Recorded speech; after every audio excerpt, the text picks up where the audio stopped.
Bom, boa tarde, pessoal. Primeiro, obrigado, Dani, por essa oportunidade aqui. Puxando até o link do Matheus ali, eu estou trabalhando no network com a Dani. A gente começou o relacionamento por network, né, Dani? Estou tentando estreitar o laço aqui até para diminuir o investimento nos eventos dela. Boa. Eu trouxe, tá aqui comigo o Wellington e a Tati para a gente falar um pouco de reforma. Mas primeiro, me apresentando aqui, eu sou diretor executivo da Peers. Eu lidero as práticas de finanças na empresa.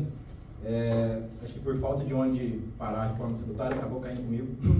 Mas é um tema super multidisciplinar. Na discussão da empresa, ela passa por supply chain, tecnologia, revisão de processos, M&A, né, estratégia da empresa como um todo, que são todas as linhas de serviço ali que a gente tem dentro da consultoria. Mas eu tenho liderado esse tema e visto de perto, né, em alguns projetos aqui, em grandes empresas, como tem sido desenvolvido. Principalmente a questão do comitê da reforma tributária dentro das empresas. Tá? Então, deixar aqui a Tati e o Wellington se apresentarem, né? Acho que é melhor aqui, porque como a Dani falou, os dois, a gente fala lá em Minas, né? Os dois não fizeram mais por falta de tijolo, né? Então, deixar eles se apresentarem aqui. Bom, pessoal, eu sou a Tatiana Mijama, né? Eu falo que a reforma tributária, como vai extinguir PIS e COFINS, né? Eu fico um pouco triste porque eu fui conselheira no CAF por 13 anos, né? Então eu estava na Câmara Superior, então julgando processos administrativos relativos também a PIS e COFINS, além de outros tributos. Mas eu acho que é um passo a ser dado, né? Já que a emenda constitucional 32 foi pelo menos aprovada. Eu sou vice-presidente da reforma tributária da Brasca. A Brasca é uma associação que tem mais de 450 empresas de capital aberto. Sou líder da CT de tributos do IBEF, né, Instituto Brasileiro de Executivo de Finanças. Sou consultora tributária da Itaúsa. Então, a gente está com os nossos colegas aí, o Igor e o Johan, que são os nossos FPA. E trabalhei na parte da consultoria também tributária no banco, também Itaú, além da Itaúsa, né? Então, tenho mais de 23 anos de consultoria tributária. E aí, agora sim, a gente vai tratar um pouquinho da reforma, mas é isso, né, em relação à reforma. Em relação pelo menos aos meus cargos, em relação à reforma. Bom, boa tarde a todos, eu sou o Wellington, eu sou da Fujifilm.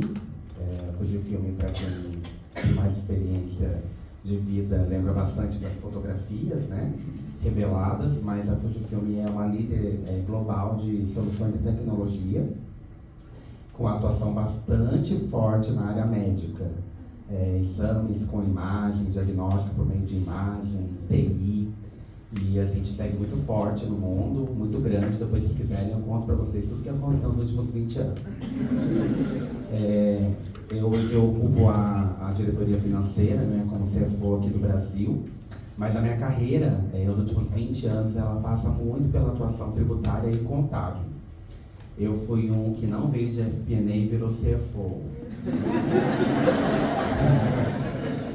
Mas é óbvio que para eu conseguir ocupar essa cadeira, eu precisei aprender muito de FP&A, e a minha proposta aqui com vocês e com a Dani foi de realmente tentar fazer uma ponte, né, entre toda essa estrutura de conhecimento que a reforma precisa e como que a gente enxerga isso na prática, na área financeira, né, por ter a atuação na área tributária.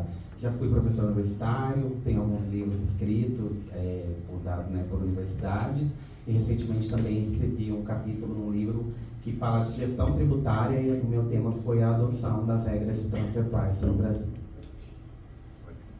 Obrigado, Wellington, Tati. Vamos começar aqui. A ideia do evento, aí não se preocupem, talvez com material, etc. Eu vou compartilhar com vocês todos os temas que a gente vai estar discutindo aqui, para vocês verem com calma. A gente vai falar um pouco dessa questão da reforma, que eu enxergo, até antecipando até um pouco da minha visão com relação à reforma, uma grande janela de oportunidade para as áreas de FP&A. Todas as áreas das empresas, mas eu acho que a área de FP&A, com a visão transversal dos negócios, né, e trazendo esse elemento novo novo formato de tributação, as áreas conseguem agregar muito na visão de impactos para todos os processos, para todas as áreas das empresas. Tá? A gente tem uma janela aqui de que o conhecimento em tributos ele vai ser uniformizado, né? Tá todo mundo partindo do zero. né? Então, o modelo anterior ele é super complexo, né? Para vocês terem ideia, aqui o Brasil tem um PIB de 12 trilhões, mais ou menos, de reais. De tributos, a gente tem mais ou menos 3,5 trilhões, e a gente está falando da reforma aqui sobre de tributos sobre bens e serviços ali, mais ou menos a metade disso, tá? 1 trilhão e 600, mais ou menos, tá? A legislação atual, ela tem, desde que foi promulgada, né, foi divulgada a Constituição em 1988, a gente tem mais de 400 mil novas leis que foram divulgadas nesse intervalo. Isso daí dá mais ou menos 50 por dia útil, desde que foi lançada a Constituição. Isso daí daria um livro de 110 milhões de páginas. Não sei se a Tati deve ter lido pelo menos uns 80% desse livro. Então, a gente está falando aqui de um modelo super complexo, né? Em termos de horas, o Brasil ele gasta quase 10 vezes mais do que a média dos países da OCDE para apuração fiscal. A gente está falando de mais ou menos 1.600 horas no ano para apuração fiscal. Isso aqui na média, né? Pegar uma Vale, por exemplo, eu vi um podcast com o pessoal da Vale ali, acho que são coisa de 80, 100 pessoas na área fiscal da Vale, tá, para fazer a apuração. Então, você imagina a complexidade e o custo que isso gera. A gente está falando aqui mais ou menos de 120 bilhões de reais, que é o custo atrelado à apuração fiscal dentro das empresas. Tá? Então, tudo isso para falar que é uma questão super complexa. No meu histórico de consultoria, eu passei por muitos projetos principalmente orçamento base zero, com fundos de private equity. E orçamento é o dia a dia de vocês, né? Todo segundo semestre a única certeza que vocês têm é que vai ter orçamento, né? E já deixa a família avisada, né? Período ali free pizza, exato. Já deixa a família avisada, outubro, novembro, esquece final de semana, e é isso. Mas dentro desses projetos de orçamento eu sempre via 1, 2 pessoas que olhavam para linha de tributos. Era quem salvava o orçamento, muitas vezes. Que trazia uma oportunidade de crédito, mexia em alguma estratégia de societária, etc., que conseguia trazer grandes benefícios, né? Uma linha ali que sozinha representa de 20% a 27%. Né? Isso daí vai uniformizar. A empresa de serviço hoje que paga menos vai uniformizar todo mundo para uma linha só, pagando quase 27% de imposto, né? De relevância ali em cima da receita bruta. E eu sempre olhei para aquilo e falei, por que uma das pessoas olhando para tanto dinheiro? Pela questão da complexidade. Estava falando com o pessoal aqui no evento, né? A gente já fez projetos com empresas de fora. Como é que você explica para o gringo que é melhor você ter um CD na Paraíba do que em São Paulo? Como que a gente explica isso? Como é que eu explico que eu tenho que fazer o split de um CNPJ de distribuição, de varejo, de indústria? Então, é uma questão super, super complexa, por isso que eu falo aqui que o modelo ele vem para simplificar, né, o novo modelo da reforma, mas ainda tem muita complexidade até que ela seja implementada na totalidade, né, até 2033 ali. Então, a gente vai ter que conviver com 2 modelos tributários nesse período de transição. Tá? Então, a ideia aqui é a gente fazer um bate-bola com a Tati e com o Érico. Vou começar com uma pergunta aqui para a Tati, né, dado que ela acompanha isso, estuda o histórico da reforma, para ela contar um pouco, né, de como é que foi feita essa construção do modelo que a gente chegou hoje, né, que foi aprovado no início desse ano, da reforma tributária. Só para trazer um pouquinho, né, em relação ao contexto do histórico da reforma tributária, a gente nunca pensou que a reforma tributária iria passar, né? Então, assim, anos atrás a gente sempre teve vários projetos tratando de reforma tributária, projetos de emenda constitucionais, e a gente nunca pensou que ia passar. Em relação à reforma, o texto original estava muito bom, né? Porque o texto original ele trazia uma neutralidade plena, efetivamente, já que a gente está tratando de uma reforma que enaltece o princípio da não cumulatividade, ou seja, se eu tenho que tributar todas as receitas, todas as despesas e gastos deveriam dar crédito.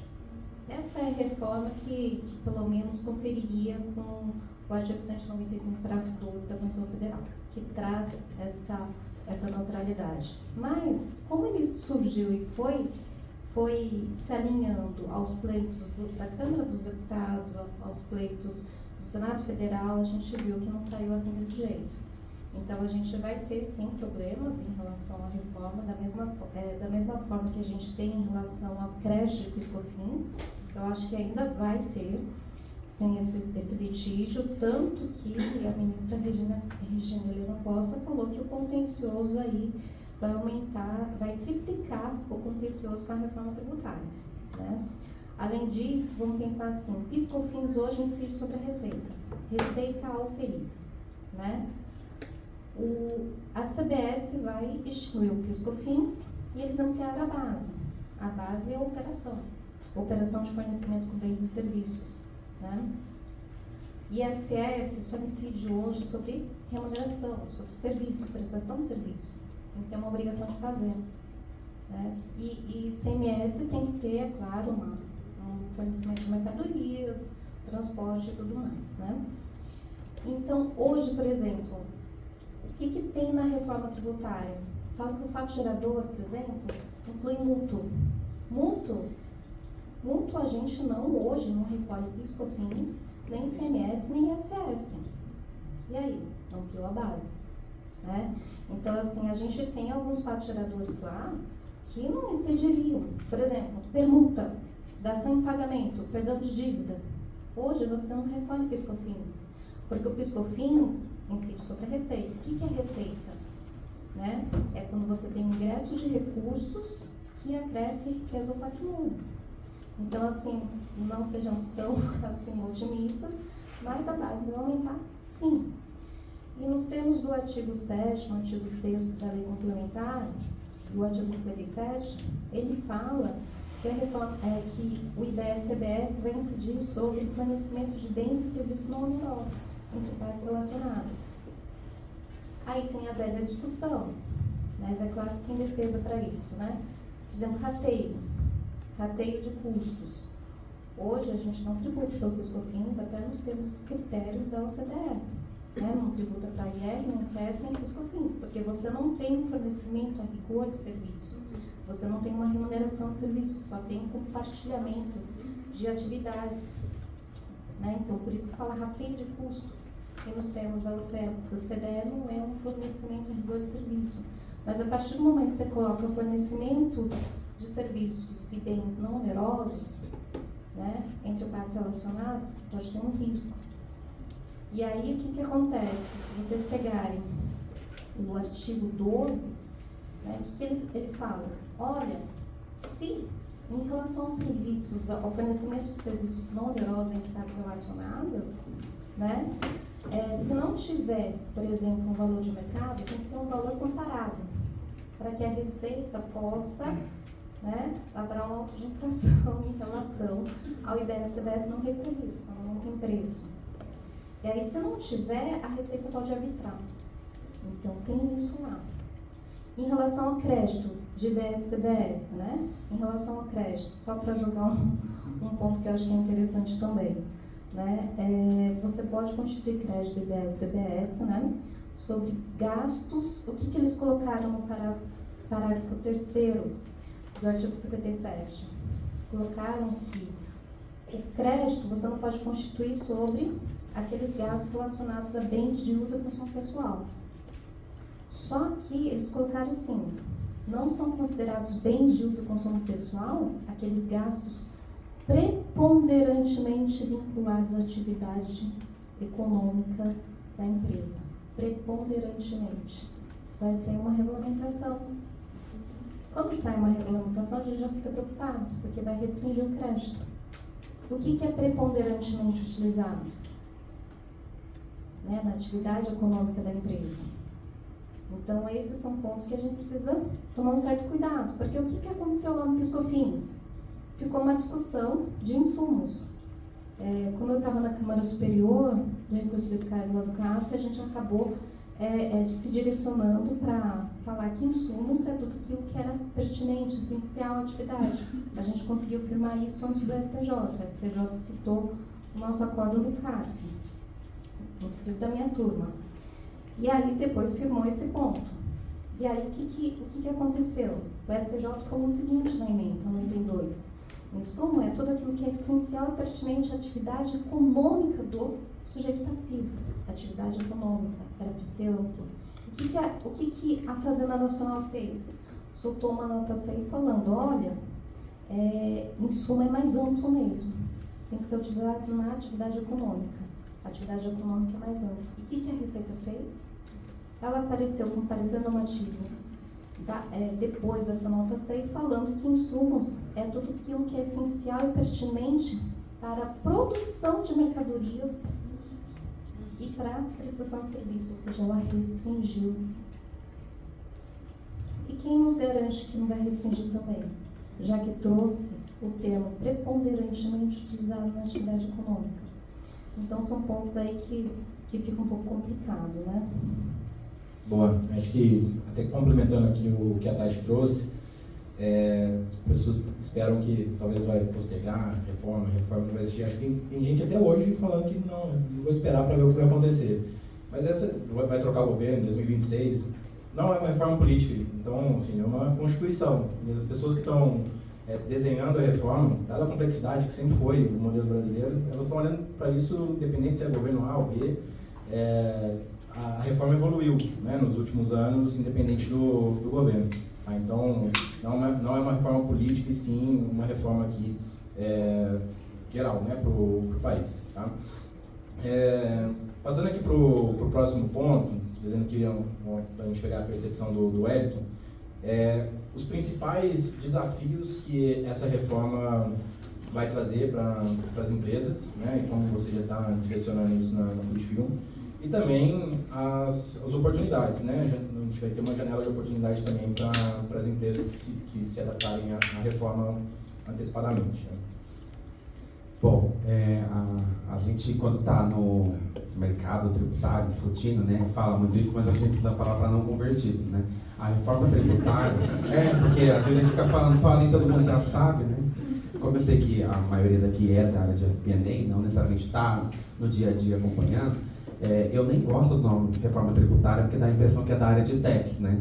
Porque não é uma reforma tributária, é uma reforma do sistema brasileiro de coleta de impostos, que influencia diretamente a maneira como a gente faz negócios no Brasil, principalmente porque, por décadas, o imposto é um elemento importante na negociação.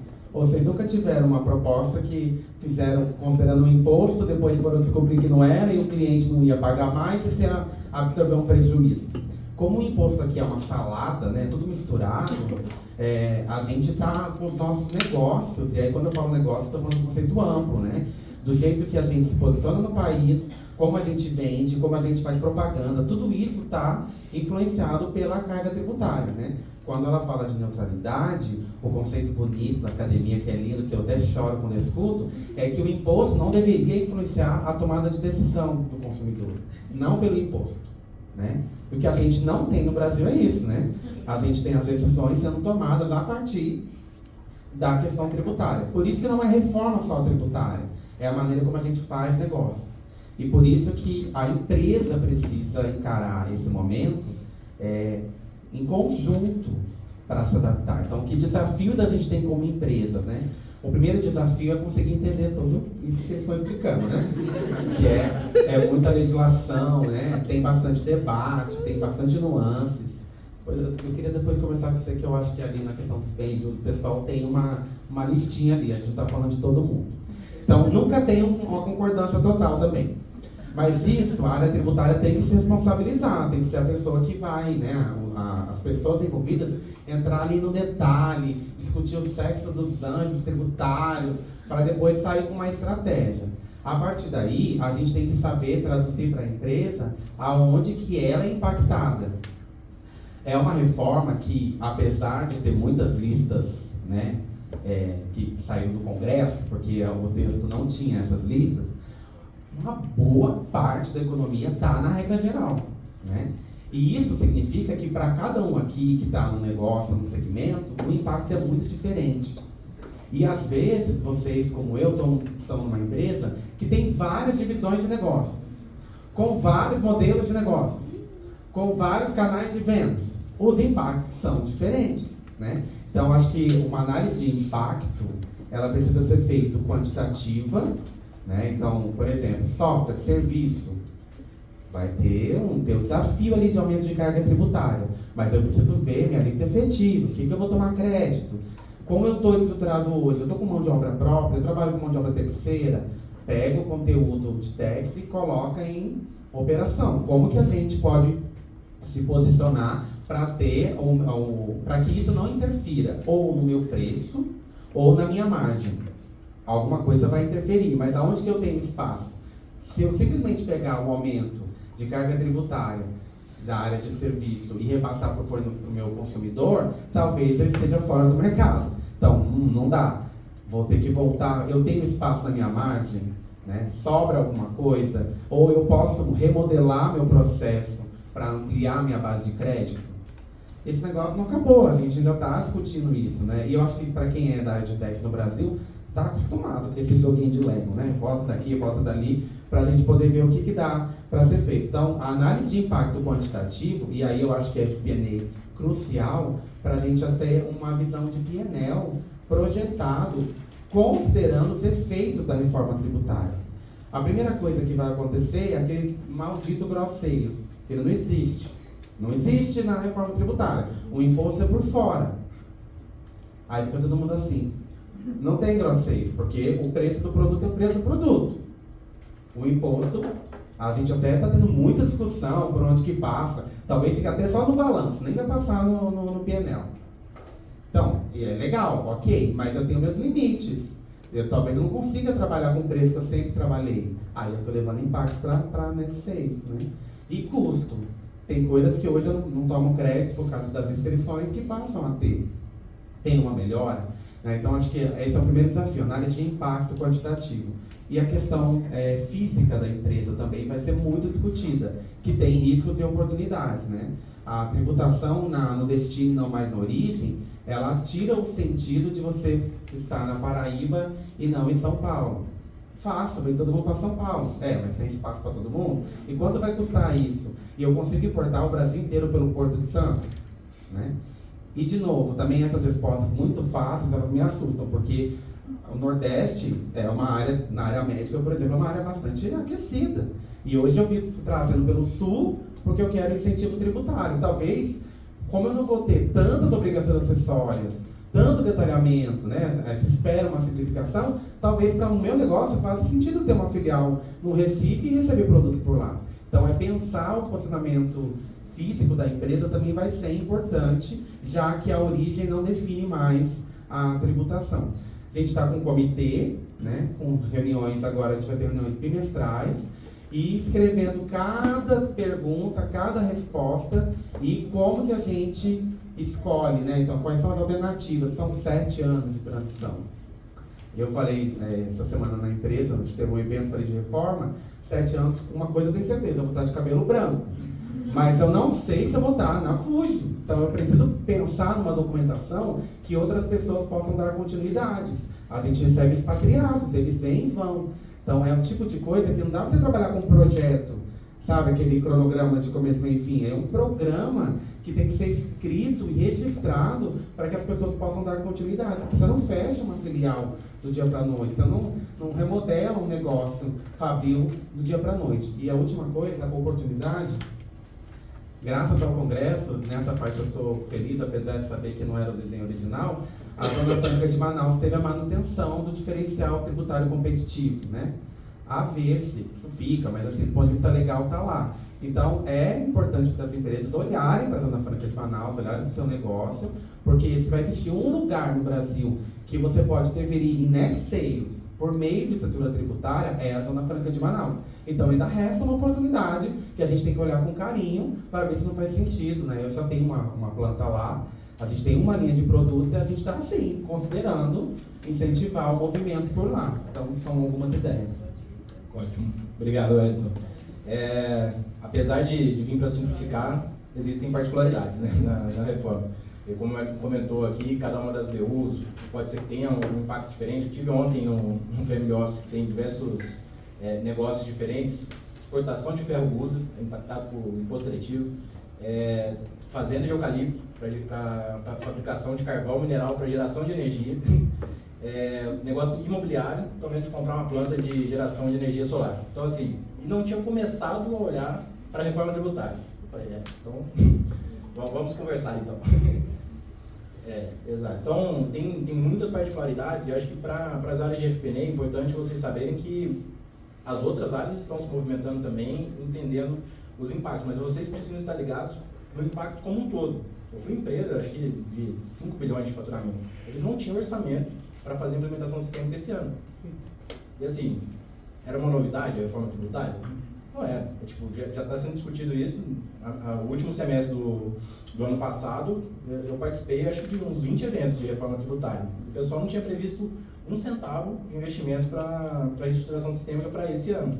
E a área de FP&A tem que estar atenta a isso, né, para levantar a mão, entender os impactos, se alguns fornecedores estão aumentando o preço já, e muitos dos fornecedores não vão saber repassar isso. Talvez vão repassar falando que aumentou a alíquota, mas na verdade eles estão reduzindo a alíquota, pode estar reduzindo a alíquota de imposto deles. Tá? A questão do regime tributário dos seus fornecedores, né? O regime simples, por exemplo, você vai conseguir tomar crédito, né? Acho que a Tati pode até falar um pouco sobre isso, mas também é super importante você entender um pouco mais do perfil dos seus fornecedores, né? Entrar dentro da área de compras ali para ver quais podem ser os impactos no custo, né? Então, assim, é muito transversal. Eu acho que a área de FP&A é a que absorve a maior parte desses impactos e precisa provocar a discussão nesse viés mais estratégico, né, de business partner, de fato, provocando discussão em todas as áreas. A gente está fazendo, inclusive, projetos agora para captura de benefícios fiscais no Espírito Santo, antes que acabe os incentivos. A gente vai mobilizar uma operação logística no Espírito Santo para desmobilizar ela em 2029, mais ou menos, porque fecha a conta. O business case fecha a conta. Então, para depois trazer para São Paulo, Extrema, onde tem uma malha mais favorável, né, operações logísticas, etc. Dando sequência aqui, aí, Tati, talvez no âmbito mais geral, os impactos, né, talvez para que você enxerga, né, queria ver o seu ponto de vista, do que você enxerga de impactos para pessoa física, né, o que as pessoas físicas podem esperar com relação à reforma, e também para os estados. Né, o que você estando na esfera aí federal, estadual, conversando com o pessoal, o que você enxerga de movimentação para esses estados, principalmente movidos por incentivo, né? Empresas de capital intensivo, acho que caso mais recente, eu fiz um projeto na Suzano, quase todas as decisões de investimento da Suzano, de instalação de uma fábrica, por incentivo fiscal.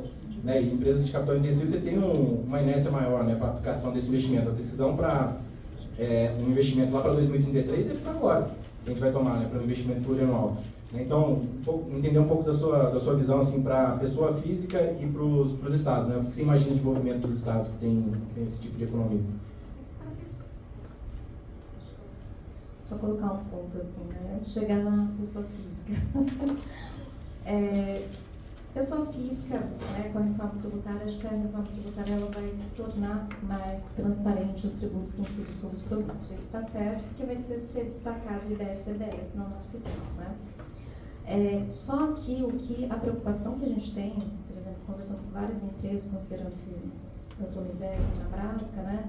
A reforma tributária, pelo menos no âmbito das empresas, eles estão fazendo um mapeamento. Né? Mapeamento dos eventos que podem ser afetados pelo IBS e pela CBS. Esse é o momento. Pela lei complementar, a gente sabe muito bem que tem mais de 60 itens que faltam regulamentação. Então, ninguém ainda está tratando de regulamentação, inclusive tem no artigo 57 lá que outros bens e serviços que podem gerar crédito vai precisar de regulamentação. Então, por isso que a gente está esperando o termo preponderantemente, conversando com o pessoal do Congresso e do governo. Então, assim, e a parte, assim, como eu estou também como instrutora do IBRACON, na parte da reforma tributária, e também fui convidada para fazer manifestação na parte do Comitê de Pronunciamento Contábil, a gente tem aí 3 alternativas de registros contábeis no âmbito da reforma, tanto considerando o CPC 00, o CPC 27 e o CPC 16, né? Então, a gente também sabe muito bem que como o colega colocou aqui, né? Uma das alternativas que eu acho que vai ser mais viável também é a questão de tratar esses tributos como em contas patrimoniais, não em contas de resultado. E aí a gente sabe muito bem que se jogar em contas de resultado, a gente sabe muito bem que a despesa dedutível, né, desses tributos não vai ser mais, provavelmente não, já conversei com o pessoal da Receita também, mas a gente vai firmar isso posteriormente porque tem alguns pontos aí de reflexão. Porque, por exemplo, aí a gente vai tratar como uma receita líquida, custo de margem líquida também. Então, isso pode ser que que influenciam ou não o preço, né? A rigor, a gente não quer que influencie o preço. Então, são pontos aí que a gente vai trabalhar, né, no âmbito do IBRACON também, no âmbito do CPC, né? Eu também como professora da FEPECAF, né? Outro ponto que eu acho que é interessante, que é o que o Guilherme colocou muito bem, que todas as empresas estão fazendo aquele Know Your Supply. Tem que mudar o Know Your Supply, né? Porque a gente sabe muito bem que tem essa questão de crédito, né, do IBS da CBS. Então, por exemplo, o que as empresas estão fazendo hoje? Antes, o pessoal só via na contratação se a pessoa estava em situação regular ou não, junto à Receita, se é uma empresa idônea. Agora não, agora você vai ter que pegar e ter no Know Your Supply para saber quanto que você pode constituir de crédito, a depender do valor, é relevante mudar o Know Your Supply, né? Saber o regime tributário daquela empresa, colocar também o compromisso da empresa. Se você mudar o seu regime tributário, você vai ter que me avisar, porque pode não ser interessante para mim. A mesma coisa, plano de saúde, por exemplo. Plano de saúde, você pode constituir crédito de IBS, CBS, mas somente se tiver acordo. E somente também, ou convenção. E somente também quando você trata de custo de plano de saúde de empregados e dependentes. Ou seja, você vai ter que pedir 2 notas fiscais diferentes, né? Então, são pontos aí que acho que todo mundo, na transição, tá, Guilherme, já está trabalhando nessa questão de fazer um mapeamento na transição. O que eu tenho hoje, o que eu vou ter depois, né? E um dos pontos que você também colocou, que eu acho que é bem interessante, a questão de incentivo fiscal. Se vocês forem ver, né, vai acabar o incentivo fiscal a partir de 2032, certo? Só que você tem no âmbito da lei complementar, incentivo fiscal, o que acontece? Aquele que já foi concedido vai depender de um fundo de compensação, né? E o fundo de compensação, se vocês forem pegar os artigos que tratam de fundo de compensação, vai ter que mudar toda a contabilidade, porque precisa ter toda a parte escriturada desses incentivos, inclusive os critérios que a Receita vai dar. Então, se não tiver escriturado contabilmente também, você não consegue utilizar ou não consegue receber aí o incentivo que já foi concedido para você. Então, o que eu estava discutindo também com empresas que têm, por exemplo, incentivos fiscais concedidos pelos entes federativos, é que muitos estão com dificuldade, porque vai ter que mudar toda a parte de plano contábil, né?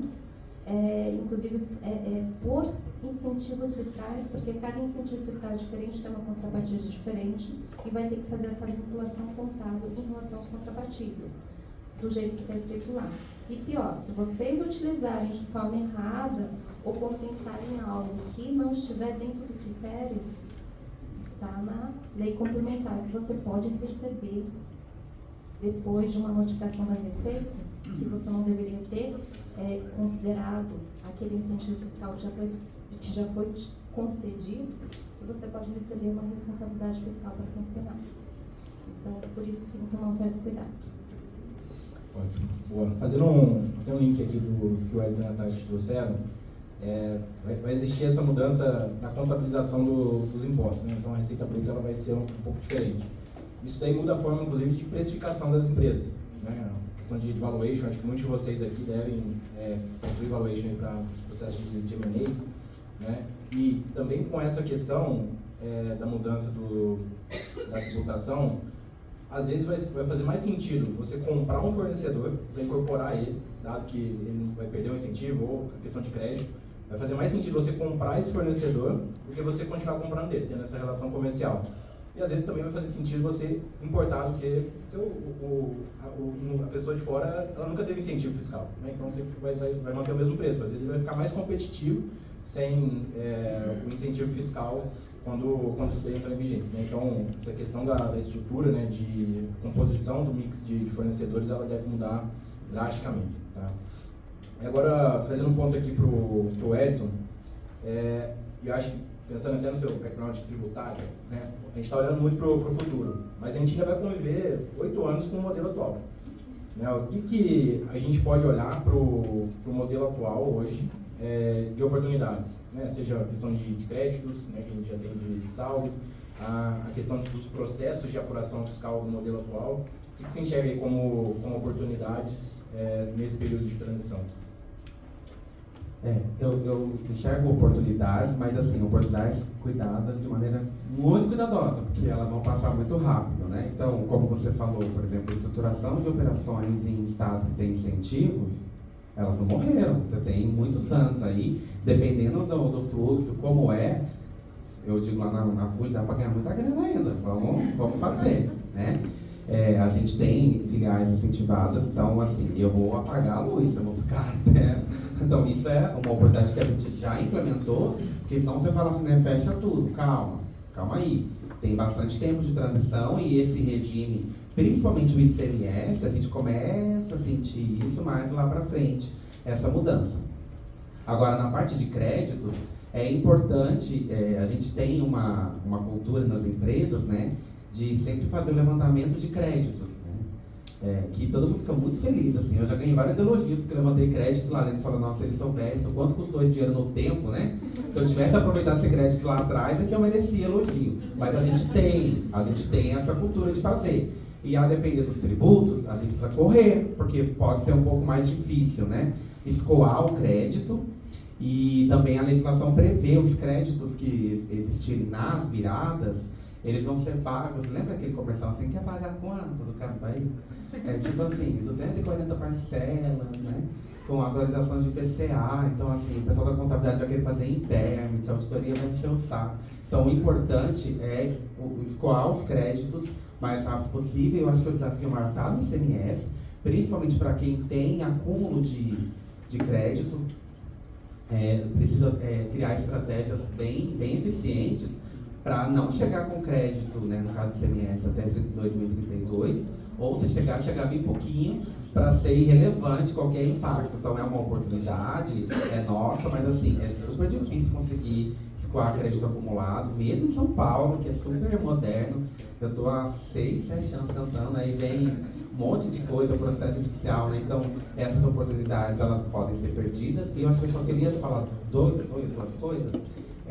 A questão tecnológica, né? Porque as alíquotas vão ficar mudando durante todos esses anos, né? Morre um, aí nasce outro, aí eu brinco que o ICMS vai levar um tiro no 29, uma facada em 30 e vai morrendo, né? Administrar isso dentro do sistema vai ser muito difícil. Então, o mercado tem ido muito na ideia de ter um motor de cálculo, alguma coisa mais tecnológica que faça esse refresh de tributação de maneira mais fluida, né? E para a FP&A, assim, um olhinho na linha de resultado financeiro também, por causa da reforma, porque o débito é por competência, mas o crédito é por caixa. E aqui eu tenho um descasamento importante. Então, sei lá, eu sou um bar, compro da Heineken para pagar em 120 dias, mas vendo toda aquela cerveja no final de semana, né? Eu vou pagar, assim, na pior das hipóteses, um mês depois eu vou pagar o imposto sobre os débitos, mas eu só vou poder apropriar o crédito quando eu tiver pago a fabricante. Então, eu tenho esse casamento no meu working capital, no meu cash flow, e isso significa custo financeiro de grana que eu tenho que tirar, que não vai estar rendendo juros. Então, esse ciclo de caixa também é bastante impactado pela reforma tributária. Aí vocês gostaram, eu falei de cash flow com todo mundo assim. Entendi. Porque esse descasamento de competência e caixa vai fazer a empresa, principalmente no primeiro mês da virada, pensa 33, que não tem dúvidas, né? Já está IBS, CBS. Fevereiro eu vou pagar IBS, CBS, tudo que eu vendi em janeiro. Não é nem essas dúvidas, é venda mesmo, que é tributada. Mas tudo que eu comprei de insumo, mercadoria para revenda, se eu tiver um payment terms de 45 dias, 60 dias, que a gente quer empurrar, né? Pagamento. O imposto, o crédito que eu paguei para o fornecedor não vai abater no recolhimento de fevereiro. Então eu vou ter um cash out alto para depois recuperar esse crédito. Essa conta tem que ser feita, né? Boa. Acho que até com relação a essa questão dos créditos, vale acompanhar o movimento dos estados também, né? Como é que estão os estados assim com relação à facilidade de excluir esses créditos, né? São Paulo, como é que comentou, que é um estado mais... 3 dias. Sim. Hoje, no modelo atual, existe uma complexidade, né, para a restituição desses créditos. Aí até na reunião que eu tive ontem com esse Family Office, eles exportam ferro-usa no Espírito Santo, eles estão com 40 milhões acumulados há 20 anos. Imagina isso no tempo.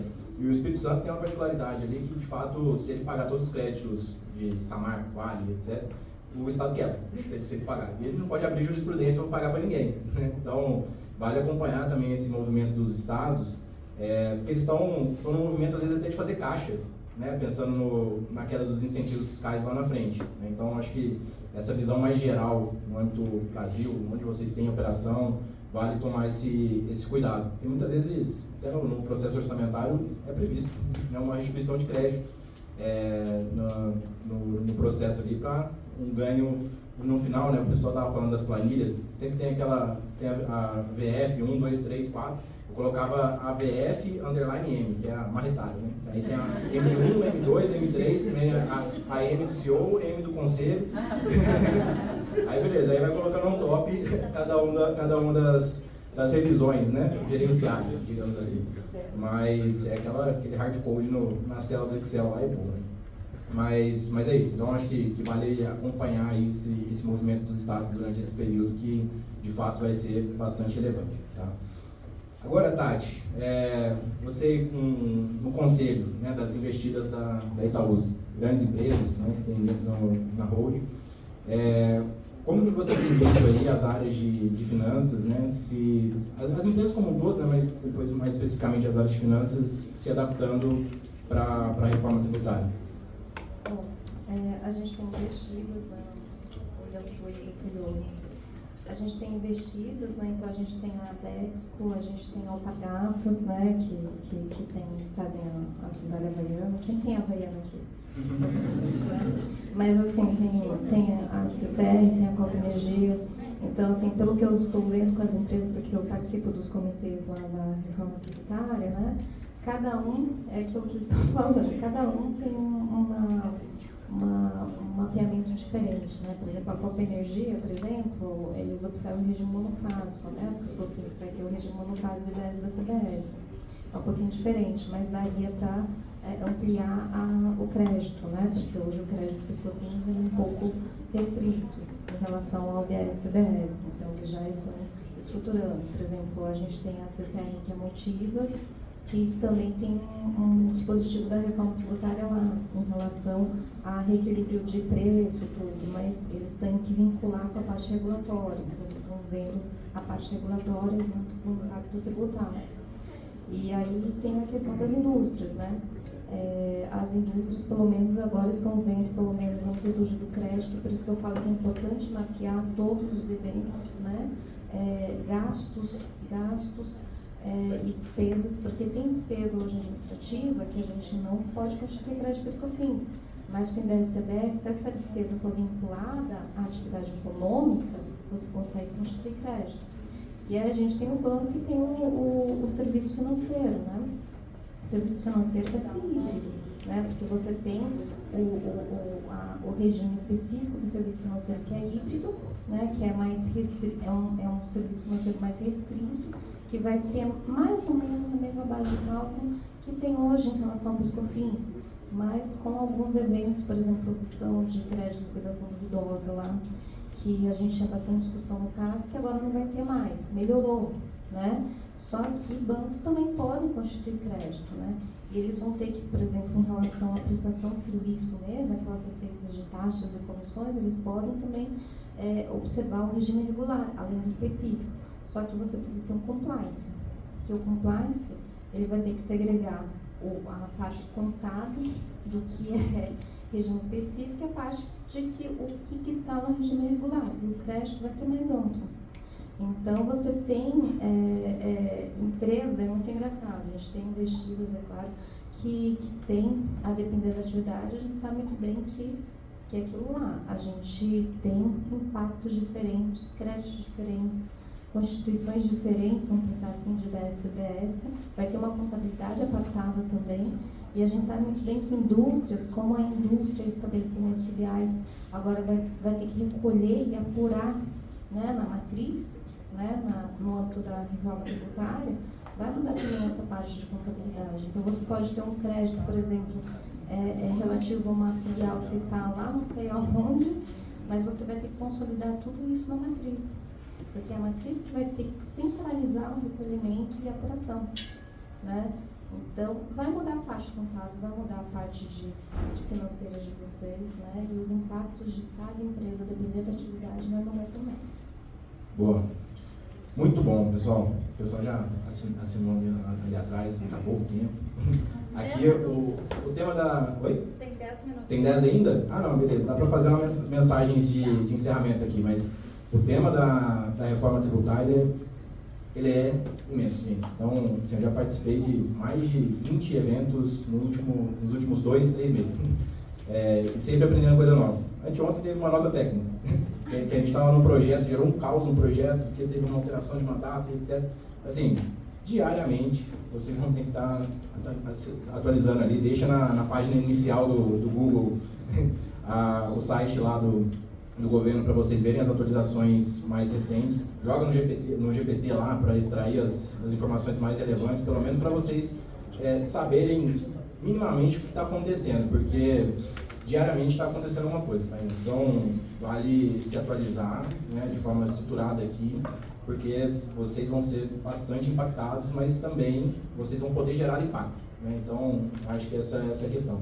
E só complementando a questão do modelo atual, tem um ponto super importante que é como otimizar o modelo atual de apuração.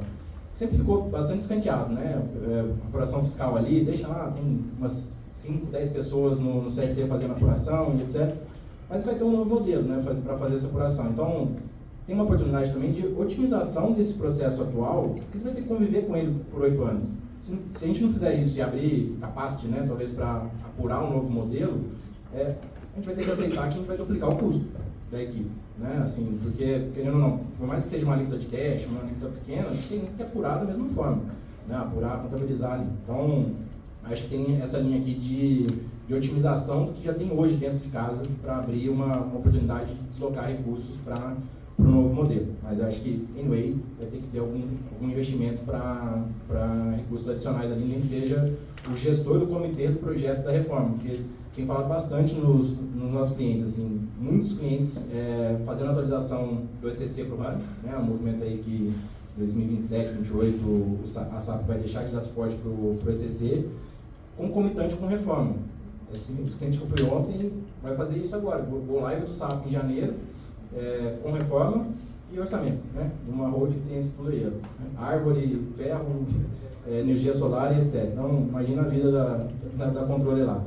Então, eu acho que é isso. Ter uma pessoa que vai ter foco para estar atualizada, provocar as áreas, puxar as discussões é super relevante. E eu tenho visto esse movimento começando a migrar para a área de FP&A e CSC principalmente, né? A área transicional de CSC ali, porque são as áreas que estão absorvendo a maior parte dos impactos. Por uma outra questão, a área tributária ela sempre atua em silos, né? Como a gente falou no início aqui, pela complexidade e tudo mais. E é uma área muito técnica, né? Assim, acaba que, às vezes, não foi do histórico, né, de construir ali uma visão do modelo operacional e etc., porque, de fato, é complexo e já toma muito tempo, né, ler aquelas 110 milhões de páginas lá, né, então, assim, já toma muito tempo e tem que ter dedicação para olhar para isso, mas a visão de negócio com impacto tributário, ela precisa vir da área de FP&A, tá? Então, eu tenho sentido isso até, inclusive as áreas que têm procurado a gente para fazer projetos de reforma tributária têm começado a migrar para a área de finanças. No começo, lá, dezembro, janeiro, fevereiro, só jurídico, beleza, o público era o jurídico. Agora já tem procurado os gerentes de tecnologia, FP&A e CSC, porque eu sei que eles já estão sofrendo com o tema da reforma, tá sendo cascateado para eles. Porque o tributário dentro das empresas é estudo, é estudar, entender, ajudar as pessoas. Tem uma parte super importante também do tributário, que é educar as pessoas, né? Você tem que ser didático para explicar para as pessoas o novo modelo. Então, faz esse desdobramento, mas quem acaba sendo impactado é o FP&A lá para fazer cálculo, né? Empresa de private, a gente começou a fazer os projetos lá, não, eu quero saber, ano a ano, mês a mês, qual que é o impacto da mudança das alíquotas até 2033, vou perder os incentivos, eu quero projeção até 38, mudando a localização do meu centro de distribuição. FP&A que vai fazer isso.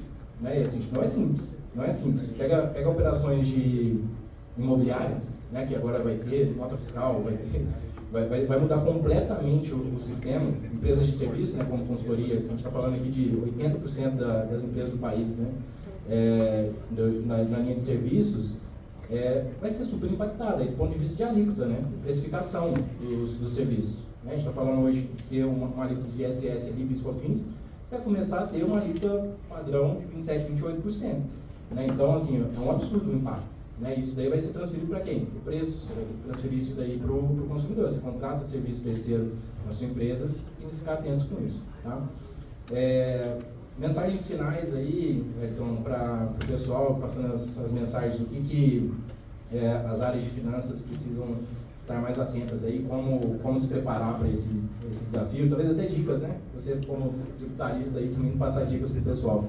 Não, eu estou muito atento assim a questões práticas, né, que podem interferir. Então, eu indicaria acompanhar a discussão do split payment, que é uma forma de arrecadação já na fonte, né? Então, a gente receberia o valor dos clientes já líquido da tributação, mas você falou, mas se é na retenção, a gente sempre teve. Mas assim, às vezes a gente recebe do cliente, pega aquele dinheiro, trabalha com ele e depois paga o imposto.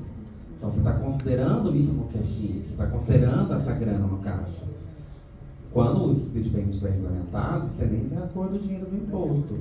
E, às vezes, em lugares com margens muito apertadas, esse dinheiro, esse rendimento faz diferença. Né? Então, eu estou sempre olhando, eu sou associado do IBF, estou no comitê tributário também lá, o Binatat, estou sempre tentando entender o máximo profundo, mas traduzir para questões práticas que interferem no dia a dia da empresa, né? Tá junto com o pessoal de TI e Techs para amparo tecnológico é estratégico, não só novas tags de nota fiscal eletrônica. Eu sei que é um caos, gente, mas a gente está acostumado, a gente já passou por muita coisa. Mas assim, a gente tem uma estrutura de tecnologia de solução fiscal hoje, dos players que estão no mercado, elas estão lá para atender compliance, né? A gente tem que entregar arquivo, 550 milhões de campos que tem que cruzar e bater nisso aqui. Isso aqui, a tendência é que isso não seja mais útil, 2033. Mas a tecnologia fiscal vai ser muito útil para o cash flow. Por quê? Lembra que eu falei do crédito, que é caixa? Eu não posso tomar ele mais cedo do que eu devo, mas também quero ter certeza que eu estou tomando ele no momento exato para não atrasar e impactar meu cash flow. Então, as soluções fiscais, elas vão ser úteis para se comunicar com a base do governo e saber exatamente o momento que o imposto da nota do fornecedor foi pago. Seja porque eu paguei e teve split payment, ou porque ele recolheu, ou porque eu recolhi o imposto antecipadamente. Esse controle, a solução fiscal passa a ter uma função mais conciliatória com impacto no cash flow. Morrem todas essas questões de SPED, GIA, né? Toda essa estrutura, ela se diz, né, que a única obrigação acessória vai ser a nota fiscal eletrônica. Mas assim, a apuração assistida, né? Mas esse amparo tecnológico fiscal, ele vai ser estratégico para o fluxo de caixa, para eu garantir que eu estou usando crédito no momento exato, né? Olhar com atenção a Zona Franca de Manaus e modelar até, você viu ela comentando sobre despesas administrativas, né? Nessa hora eu falei, gente, é o SG&A, tá? O SG&A vai ser impactado pela reforma tributária. E aí, quando você modela, por exemplo, operações, né, com a Zona Franca de Manaus, principalmente vocês que têm itens sem similaridade nacional, eles são estratégicos. Modelar lá, ver o custo logístico, porque é longe para burro, não tem estrada, mas o ganho tributário pode ser muito importante. Então, assim, eu diria que é olhar tudo isso, e para quando eu estou em evento tributário, que tem muita gente tributária, né, eu falo uma coisa que eu vou falar aqui, né? A gente vai quase morrer, mas não vai, né? A gente vai dar um jeito, mas para as empresas é importante que a gente esteja à frente do que está acontecendo, né? Eu vi uma frase essa semana que quem consegue visualizar os próximos 3 dias vive 3 milhões de anos. Então, assim, estar à frente vai fazer diferença, né? Então, é uma discussão muito técnica, tem um monte de gente para ajudar, mas se a gente fizer a ponte do reflexo prático na operação da empresa e no PNL e no fluxo de caixa, a gente vai conseguir mitigar qualquer perda que possa existir ou maximizar ganhos, porque a reforma, a indústria, por exemplo, ela foi bastante beneficiada na reforma tributária. Então, se é de indústria, vamos maximizar os ganhos, né? Cláusulas contratuais, né? Contratos de 3, 5, 10 anos, temos que ter proteção, vai mudar a regra tributária, como que eu negocio o preço. E central split payment, então tudo isso tem que ser, jurídico tem que estar junto. Vocês viram lá falando de convenção e acordo, é RH. Olha, o RH tem impacto na reforma tributária. Então, assim, quanto mais coletivo for essa discussão, por isso que a gente criou o comitê, melhor vai ser para a empresa. Então, eu acho que é verdade que sempre foi muito técnico, mas não é todo mundo também que queria aprender. Então agora eu acho que assim, é mais simples, eu posso dizer que é mais simples do que já foi. Quem fez ST, de FAO, antecipação, isso é tudo, tem nada a ver com o que é mais simples. E aí eu diria que a FPNEM pode fazer um esforço, dar uma aproximada também, para saber fazer as perguntas que vão interferir inclusive na estratégia da empresa no Brasil. Boa. Até complementando aqui, eu falei colocar o site lá da Receita do governo na página inicial, mas tem um ponto super relevante aqui que é o corpo a corpo, tá, gente? Então, assim, participem de eventos, conversem, tem um grupo aqui da Dani também para tirar dúvidas. Eu estou em contato com 10 escritórios de advocacia, assim, tributários, referências daqui de São Paulo, de Belo Horizonte.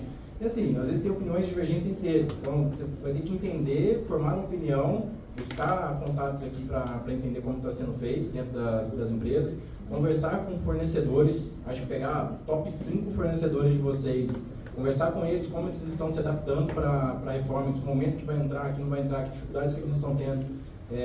Assim, não adianta se trancar no quarto, jogar comida embaixo da porta, não adianta, gente. Vocês precisam entender como o mercado está se movimentando, porque tem muita incerteza, muitas atualizações vão acontecer, então acho que essa questão do corpo a corpo ela é super, super relevante, tá?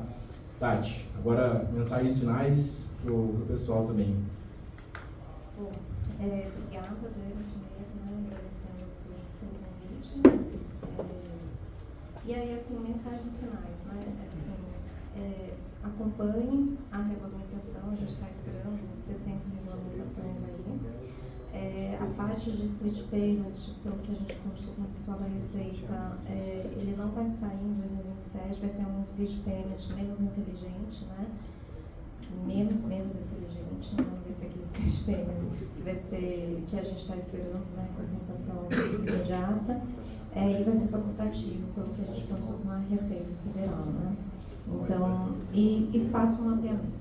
Eu acho que assim, é importante fazer um mapeamento, porque a partir do momento que vai saindo a regulamentação, vocês conseguem pegar e ver o impacto de cada evento, né?